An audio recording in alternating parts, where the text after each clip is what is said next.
It's the end of months of speculation and tension.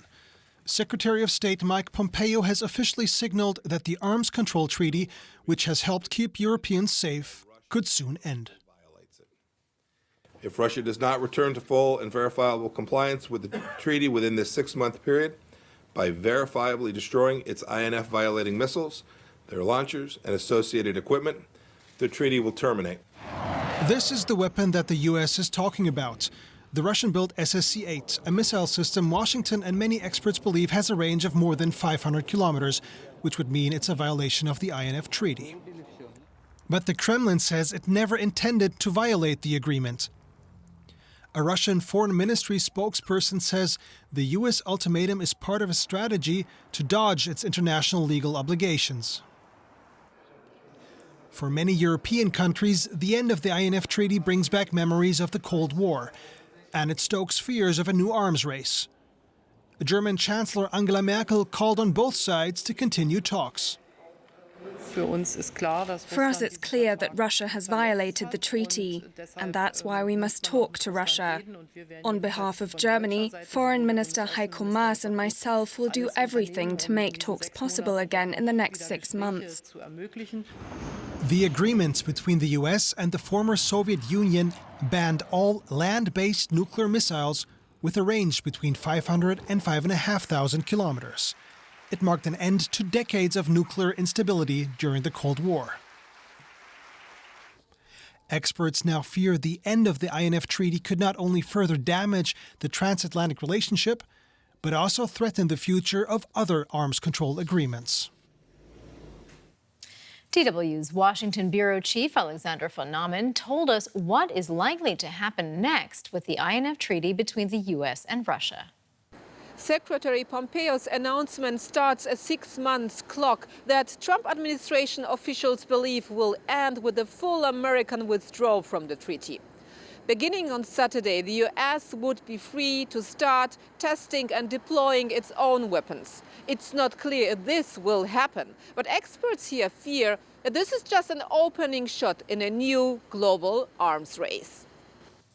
Well, for more on the story, we're joined now by Michael Baranowski. He's the director of the German Marshall Fund's office in Warsaw.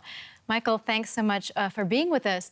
So what do you believe is likely to happen if the United States does indeed exit the nuclear treaty for good? So it's true that the United States started the clock on withdrawing from the INF treaty. But we all have to remember that there is a full agreement in NATO that it was Russia who first violated and in fact broke the INF treaty by testing and fielding the intermediate nuclear weapons that they already have in stock.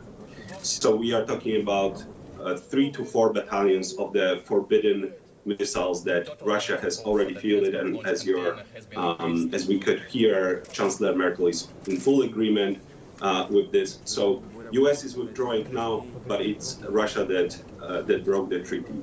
I don't expect anything immediate to change right now because U.S. does not have capabilities to put in the field immediately. It will take years for U.S. to develop such weapons.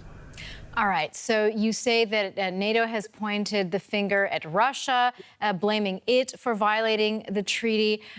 You say it's going to take a while for the U.S. To develop anything, but do we expect to be entering a new arms race?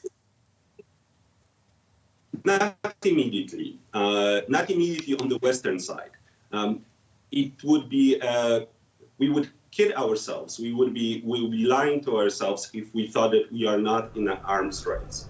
Right now, it's Russia who's developing those weapons, both on the nuclear front. They have long range, now intermediate range, but also tactical, smaller nuclear weapons. It will take a while for NATO and the US to respond in kind. Again, there is no disagreement among NATO countries who broke the treaty. Now, what we could see in the short term is that U.S. or other European powers decides to field shorter, medium-range nuclear weapons that are not land-based. They are, for example, sea-based. Again, it will take long time to develop land-based missiles. They are not ready yet. All right, Michael Baranowski from the German Marshall Fund's office in Warsaw. Many thanks indeed for your insights.